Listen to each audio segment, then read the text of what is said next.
আমি দুটো জিনিসই আপনার কাছে জানতে চাবো যে এই চীন সফরকে নিয়ে আমরা কতটুকু আশাবাদী এবং ভারতের সাথে আমাদের সম্পর্কের টানাপোড়েনটা কি এখনো আছে কিনা। জি, আপনাকে ধন্যবাদ। আমার সহ-আলোচক এবং দর্শকদেরকে সালাম এবং শুভেচ্ছা। দেখুন, আমি ফার্স্ট একটু চীন সফর নিয়ে বলি। চীন সফরটি আসলে এমন একটি টাইমে চীন সফরটি হলো, আপনি দেখেন ভারতীয় মিডিয়া যদি দেখেন এই মুহূর্তে ভারতীয় মিডিয়া কিন্তু এটাকে নিয়ে অনেক বেশি ফ্রেমিং করা হচ্ছে। হ্যাঁ, অনেক বেশি ফ্রেমিং করা হচ্ছে এবং মাননীয় প্রধানমন্ত্রী এখানে একটা ডিপ্লোম্যাটিক গেম আগেই খেলেছেন যে তিনি চীন সফর এবং ভারত সফর দুইটাকে পাশ কাটিয়ে উনি মালয়েশিয়া একটি স্বল্প সফর করেছিলেন 18 ঘন্টার 17-18 ঘন্টার একটা সফর, তারপরে চীনে গেলেন। আজকে তিনি চীনের প্রধানমন্ত্রীর সাথে সাক্ষাৎ করেছেন। আগামীকাল চীনের প্রেসিডেন্ট শি জিনপিংয়ের সাথে সাক্ষাতের পর তিনি বাংলাদেশের উদ্দেশ্যে রওনা হবেন।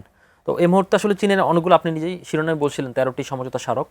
এর বাইরে আমরা যেটা দেখলাম যে সেখানে একটি বাংলাদেশ ইনভেস্টমেন্ট ফোরাম নামে একটি ফোরাম আয়োজন করা হয়েছে ইনভেস্টমেন্ট আকর্ষণের জন্য, এবং সেখানে প্রায় 150টি কোম্পানির সিইও বা উচ্চপদস্থ কর্মকর্তারা ওখানে উপস্থিত ছিলেন।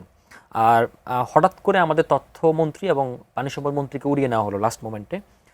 তখনই আমরা বুঝতে পারছিলাম যে সেখানে তিস্তা নিয়ে একটা খুব ভালো আলোচনা বা একটা অগ্রগতি দেখা যাবে আর কি।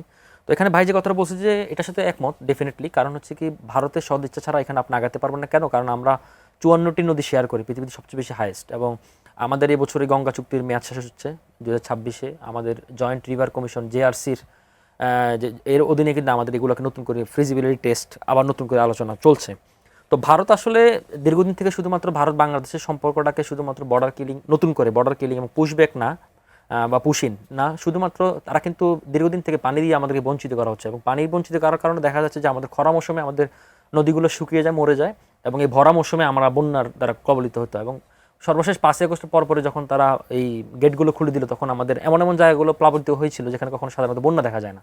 তো এখানে ডেফিনেটলি ভারতের সাথে একটা কূটনৈতিক তৎপরতা রাখা উচিত। কিন্তু এর বাইরে আপনি যেটা বলছিলেন তিস্তার ব্যাপার, আমি একটু অ্যাড্রেস করি। তিস্তাতে হচ্ছে কি, ধরেন এখানে আগে আমরা শুনতেছিলাম যে তিস্তা মহা পরিকল্পনা, এখন নতুন করে বাংলাদেশ সরকার এটাকে আবার তিস্তা ব্যারেজ পরিকল্পনার দিকে আগাচ্ছে। ব্যারেজ অর্থ হচ্ছে আপনার যখন আপনার ভরা মৌসুম আসবে সেখানে পানিগুলোকে রিজার্ভ রাখার জন্য। তো সেটার একটা ফিজিবিলিটি টেস্ট, যৌথ ফিজিবিলিটি টেস্ট অলরেডি শুরু হয়ে যাচ্ছে বা এটা নিয়েও আলোচনা হয়েছে আজকে।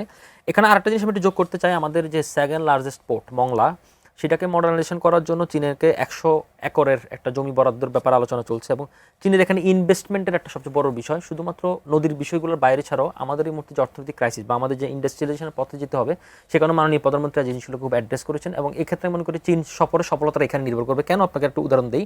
ধরেন আমি ভিয়েতনামটাকে একটা উদাহরণ কেস হিসেবে যুক্ত করতে চাই। 10 বছর আগে ভিয়েতনামের যে রপ্তানি আয় ছিল সেটা 10 বছর পরবর্তী সময় 2.5 গুণ বেড়েছে। একটু ডেটা আপনাকে শেয়ার করি।